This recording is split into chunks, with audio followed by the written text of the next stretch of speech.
Hello guys, പ്രത്യേകിച്ച് intro കാര്യങ്ങളൊന്നുമില്ല. ഒരു ഡേ ഇൻ മൈ ലൈഫ് ഒന്ന് കണ്ടാലോ? അങ്ങനെ രാവിലെ തന്നെ നമ്മുടെ വീട്ടിൻ്റെ സൈഡിലായിട്ട് നിൽക്കുന്ന ആമ്പലൊക്കെ പൂത്ത് നിൽപ്പുണ്ട്. അപ്പോൾ അത് കാണുമ്പോഴേ മനസ്സിനൊരു സന്തോഷമാണ്. ചെറിയൊരു ചാറ്റൽ മഴയൊക്കെ ഉള്ളൊരു ദിവസമാണ്. ഇനി നമുക്ക് ടാങ്കുകളെല്ലാം ഒന്ന് തുറന്നിടണം. തുറന്നിട്ടിട്ടാണ് നമുക്ക് ഫിഷിനൊക്കെ ഒന്ന് ഫീഡ് ചെയ്യാനായിട്ട്.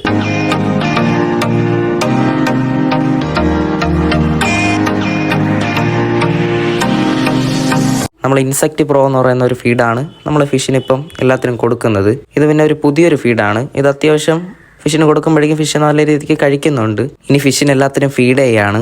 അതുപോലെ തന്നെ നമ്മൾക്ക് കൊറിയർ അയക്കാനുള്ള ഫിഷിന് എല്ലാത്തിനും നമ്മൾ പാക്ക് ചെയ്തെടുത്തിട്ടുണ്ട്. അപ്പോൾ അതിൻ്റെ ഇടയിൽ കൂടെയാണ് നമ്മൾ വാട്സപ്പിൽ റിപ്ലൈസ് കാര്യങ്ങളൊക്കെ കൊടുക്കുന്നത്. അപ്പോൾ കഴിയുന്നതും കോളുകൾ ആരും വിളിക്കാതിരിക്കുക. എന്താണെന്ന് വെച്ചാൽ നമുക്കിതെല്ലാം പാക്ക് ചെയ്യണം. അതുപോലെ അന്ന് ഫിഷിൻ്റെയൊക്കെ വാട്ടർ ചേഞ്ചും അങ്ങനെയൊക്കെ കുറച്ച് തിരക്കുകളായിരിക്കും. അതാണ് നിങ്ങൾ കോൾ വിളിക്കുമ്പോഴേക്കും അറ്റൻഡ് ചെയ്യാൻ പറ്റാത്തത്. അതുപോലെ തന്നെ ഇതാണ് നമ്മുടെ പുതിയൊരു സെക്ഷൻ. ഇവിടെ നമ്മൾ ബേസിനൊക്കെ സെറ്റ് ചെയ്ത് ഒരു സെയിൽ സെക്ഷൻ എന്ന രീതിക്കാണ് നമ്മുടെ ഇത് ചെയ്തിട്ടുള്ളത്. ഇതിൻ്റെ അകത്ത് കുറച്ച് നമ്മുടെ ബ്ലാക്ക് ഡംബോയിലെ കുറച്ച് ജുവനൈൽസ് ആണ് കിടപ്പുള്ളത്. നമ്മൾ മെയിലിനെയും ഫീമെയിലിനെയും സെപ്പറേറ്റ് ചെയ്താണ് നമ്മൾ ചെയ്യുന്നത്.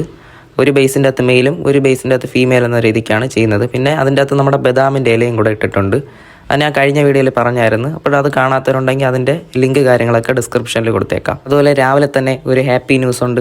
നമ്മുടെ ആൽബിനോ പ്ലാറ്റിനം കോയി പർപ്പിളിയർ ഗപ്പി ബ്രീഡായിട്ടുണ്ട്. അപ്പോൾ ഇനി ആ കുട്ടികളെയും കൂടെ ഒന്ന് പിടിച്ചു മാറ്റണം. അതുപോലെ തന്നെ നമ്മുടെ ഫാമിൽ കുറച്ച് പ്ലാന്റ്സുകളും ചെയ്യുന്നുണ്ട്.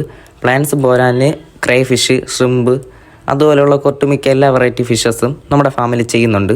അപ്പോൾ അതിൻ്റെയൊക്കെ വീഡിയോസ് കാര്യങ്ങളൊക്കെ ഉടനെ തന്നെ വരുന്നതായിരിക്കും. ഇനി നമുക്ക് പാക്ക് ചെയ്ത കൊറിയറുകൾ കാര്യങ്ങളൊക്കെ കൊറിയർ ഓഫീസിലൊന്ന് കൊണ്ടുകൊടുത്തിട്ടൊന്ന് കാണാം. ഇനി നമുക്കൊരു കൊറിയർ കൂടെ കളക്ട് ചെയ്യാനായിട്ടുണ്ട്. അപ്പോൾ അത് കളക്ട് ചെയ്തിട്ടൊന്ന് കാണാം. നമുക്ക് കൊറിയറായിട്ട് പാക്കിംഗ് കവറാണ് വന്നിട്ടുള്ളത്. അപ്പോൾ നമ്മൾ ഇന്നത്തെ വീഡിയോ ഇത്രയേ ഉള്ളൂ. വീഡിയോ ഇഷ്ടപ്പെട്ട നമ്മുടെ ചാനൽ സബ്സ്ക്രൈബ് ചെയ്യുക, നിങ്ങളെ കൂട്ടുകാരടുത്ത് ഷെയർ ചെയ്യുക. അപ്പോൾ എല്ലാവർക്കും ബൈ.